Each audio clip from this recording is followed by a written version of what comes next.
Lower organism or microorganism. Lower অর্গানিজমটাকে microorganism বলা হয়। তাহলে মাইক্রো অর্গানিজম কোনগুলো? Virus, bacteria, fungi, algae, amoeba etcetera are called lower organism. তাহলে এই যে virus, bacteria, fungi, algae, amoeba এইগুলো সবগুলোকেই বলা হয় নিম্ন শ্রেণীর। লোয়ার অর্গানিজম মানে নিম্ন শ্রেণীর। একটা আছে হায়ার অর্গানিজম আর লোয়ার অর্গানিজম। হায়ার অর্গানিজম যেগুলো সেগুলো হলো বড় গাছ। লোয়ার অর্গানিজমের মধ্যে সবথেকে অ্যাডভান্স প্ল্যান্ট হচ্ছে ফার্ন। ফার্ন তোমরা ক্লাস 6 এ পড়েছো তাই না? ফার্নকে ঢেকি শাকও বলা হয় অথবা সান ফার্নও বলা হয়। আর virus, bacteria and amoeba are not visible without help of microscope. এই যে ভাইরাস এবং ব্যাকটেরিয়া এগুলো মাইক্রোস্কোপ ছাড়া দেখা যায় না। খালি চোখে এগুলোকে দেখা যায় না। বুঝতে পেরেছো? এগুলোকে খালি চোখে দেখা যায় না। কেন দেখা যায় না? এগুলো খুবই ছোট। এই জন্য এতই ছোট যে এইগুলোকে দেখা যায় না। দিস আর মাইক্রো অর্গানিজম এবং এইগুলোকে এই জন্যই মাইক্রো অর্গানিজম বলা হয়। Fungi and algae can be seen with bare eyes but other need microscopic support. তাহলে ফানজা এবং অ্যালগি যেগুলো আছে সেগুলো আমরা মাইক্রোস্কোপ ছাড়াই খুব ভালো দেখতে পাই, বাট অন্য যেগুলো আছে সেগুলো দেখার জন্য মাইক্রোস্কোপ দরকার হয়। লোয়ার অর্গানিজমস আর micro organisms are cause disease of man, domestic animal, birds and plant. তাহলে এই যে এইগুলো আবার আমাদের বিভিন্ন ধরনের ডিজিজ ছড়ায়। কি কি ডিজিজ ছড়ায় দেখো। যে ডিজিজ গুলো পরবর্তীতে আরো স্টেপ বাই স্টেপ আলোচনা করবো। এখন জাস্ট খালি মানুষ, ডোমেস্টিক অ্যানিমেল, তারপরে হলো বার্ডস এবং প্ল্যান্টস, এগুলোর বিভিন্ন ধরনের ডিজিজ হয়। সাপোজ তোমার মানুষের একটা ভাইরাস ডিজিজ। তোমরা যে এখন যে তোমাদের স্কুল কলেজ স্কুল বন্ধ আছে, সব স্কুল কলেজ ইউনিভার্সিটি সব বন্ধ আছে। কেন বন্ধ আছে বলতো? একটা ভাইরাসের কারণে, তাই না? ভাইরাসটার নাম হলো কোভিড-19। এরকম অনেক ভাইরাস আছে পৃথিবীতে, প্রচুর পরিমাণে ভাইরাস আছে। এগুলো একটা টাইপ কোভিড-19। এরকম এইচআইভি ভাইরাস আছে, এরকম তোমার আরো আছে মাম্পস ভাইরাস আছে। এরকম অনেকগুলো টাইপস এর ভাইরাস আছে। সেই ভাইরাস, এক একটা ভাইরাসের কার্যকারিতা, এক একটা ভাইরাসের এক এক রকম ডিজিজ হয়। বুঝতে পেরেছো? তারপরে ডোমেস্টিক অ্যানিমাল, এগুলো স্টেপ বাই স্টেপ পরে আলোচনা করা যাবে। তবে these organisms also have beneficial effect on environment। এটার যদি শুধু ক্ষতি তা না, এটার আবার অনেক উপকারও আছে এনভায়রনমেন্টের জন্য। বুঝতে পেরেছো? এনভায়রনমেন্টের জন্য অনেক উপকারও আছে এবং দরকার। তো এখন আমরা যেমন দেখো, এই যে তোমরা এটাকে সবাই চিনো, সবাই দেখেছো এই জিনিসটা, এবং এই জিনিসটার জন্যই তোমাদের স্কুল বন্ধ আছে, বাসাতে বসে আছো তোমরা। গোলাকার যেসব ভাইরাস আছে, অর্থাৎ রাউন্ড শেপ যেসব ভাইরাস গুলো, সেগুলো হচ্ছে বেশি ডেঞ্জারাস। এরপরে আরো আছে যেগুলো, এই যে দেখো টিএমবি ভাইরাস, এটা টোবাকো মোজাইক ভাইরাস বলা হয়। এটাকে টোবাকো মোজাইক ভাইরাস বলা হয়। এটা ভাইরাসের মধ্যে একটু বড় ভাইরাস। তারপরে এটা খালি চোখে দেখা যায় না, এর আকৃতি এরকম। দেখছো কত সুন্দর আকৃতি। এরপরে দেখো আরো আছে, যেমন এই যে ব্যাকটেরিয়া। যদি তুমি ব্যাকটেরিয়া দেখতে চাও তাহলে এই যে মাইক্রোস্কোপে দেখলে এক একটা, শুধু এরকম না, এক একটা ব্যাকটেরিয়ার স্পেসিস এক এক রকম, আলাদা আলাদা। আলাদা আলাদা ব্যাকটেরিয়ার স্পেসিস আলাদা আলাদা। এটা সবটা একই রকম হবে না।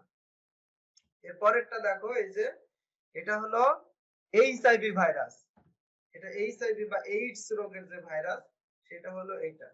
এবং এই যে বললাম যে রাউন্ড শেপ যে ভাইরাস গুলো, সেগুলো ম্যাক্সিমামই ডেঞ্জারাস, অনেক dangerous virus. Round shape virus, যেমন কোভিড-19 একটা রাউন্ড শেপ ভাইরাস, গোলাকার ভাইরাস। এটা খুবই ডেঞ্জারাস। এরকম এইচআইভি ভাইরাসটাও এটা ডেঞ্জারাস। এটার এখন পর্যন্ত কোনো টিকা আবিষ্কার হয় না। 1984 এ বিজ্ঞানী গ্যালো, একজন বিজ্ঞানী গ্যালো 1984 এ এই ভাইরাসটা আবিষ্কার করে। এটা দেখো, এই যে অ্যালগি, এগুলো হলো অ্যালগি। তোমরা এগুলো দেখে থাকবে যে রাস্তায় চলার সময় বা পুকুরে ছোট ছাতার মতো গ্রিন কালার যেগুলো জমে থাকে, সেগুলো হলো অ্যালগি। এগুলোকে অ্যালগি বলা হয়। তোমরা যদি আগে খেয়াল নাও করো, এখন থেকে খেয়াল করবা যে পুকুরে দেখবা ছোট ছোট গ্রিন কালার এরকম ছাতার মতো অবস্থা জমে থাকে, সেগুলোকে অ্যালগি বলা হয়। এটাকে কি বলা হয়? মাশরুম, অর্থাৎ অ্যাগারিকাসও বলে থাকে। অ্যাগারিকাস বলে, মাশরুম বলে, যে মাশরুম আমরা খাই, এটা হলো সেই মাইক্রোবিয়াল ওয়ার্ল্ড। এখানে দেখো microbial world. Microbial world the microbial world encompasses most of the phylogenetic diversity on the earth as eukaryota, prokaryota, eukaryota, microbes, virus. এটা মেইন টপিক আমাদের, সেটা হলো মাইক্রোবিয়াল ওয়ার্ল্ড। এটা হলো আমাদের মেইন টপিক। তাহলে এটা ইনক্লুড করে কিসে দেখো তো, ফাইলোজেনেটিক ডাইভার্সিটি। মাইক্রোবিয়াল ওয়ার্ল্ড এর অন্তর্ভুক্ত আছে দেখো, অ্যাকারিওটা আছে, প্রোকারিওটা আছে, ইউক্যারিওটা আছে, আর হলো মাইক্রোবস, ভাইরাস। এগুলো টাইপস অফ মাইক্রোবিয়াল ওয়ার্ল্ড, খুবই ইম্পর্টেন্ট এটা। Classify the microbial world into 3 kingdoms. এখানে দেখো মাইক্রোবিয়াল ওয়ার্ল্ড কে 3টা কিংডমে ডিভাইডেড করা হয়েছে। 3টা কিংডমে ডিভাইডেড করা হয়েছে, 3 কিংডমস। তাহলে microbial world number 1, kingdom number 1, kingdom number 1 এ আছে দেখো, কিংডম নাম্বার 1 এ আছে অ্যাকারিওটা বা অ্যাসেলুলার। তাহলে দেখো এখানে 1 নম্বর পয়েন্ট আছে, this organisms are so small that they can't be seen under light microscope. মানে এটা এতই ছোট যে এটা লাইট মাইক্রোস্কোপে দেখা যায় না। নাম্বার 2 তে আছে দেখো, an electron microscope is needed to see them. Electron microscope দরকার হয়। এক্সাম্পল যেমন ভাইরাস, ভাইরাসকে শুধু স্মল বলা হয় না, এটা স্মলেস্ট, একেবারে স্মলেস্ট, সব থেকে ছোট। এরপরে কিংডম 2 তে দেখো, কিংডম 2 তে হচ্ছে প্রোক্যারিওটা। প্রোক্যারিওটার প্রাইমিটিভ, প্রাইমিটিভ বলতে এটাকে বোঝায় আদি, একেবারে পুরাতন, বুঝছো? এটা প্রোক্যারিওটা। প্রোক্যারিওটার মেম্বার কোনটা দেখো, members of this kingdom do not have well organised nucleus, এবং এদেরও কোনো ওয়েল অর্গানাইজড নিউক্লিয়াস নাই। আর cell without organised nucleus term primitive cell. Without organised nucleus term primitive cell. Example bacteria. তাহলে প্রোক্যারিওটার এক্সাম্পল হলো ব্যাকটেরিয়া। এখানে এমসিকিউ কোশ্চেনে কিন্তু একসাথে হয়ে যাবে, এমসিকিউ প্লাস রিটেন দুইটা একসাথে এখান থেকে হয়ে যাবে। 3 শুরু করবা। কিংডম 3 হলো দেখো মাইক্রোবস হ্যাভিং ট্রু সেল। এখানে আরেকটা আছে দেখো ইউক্যারিওটা অথবা ট্রু সেল।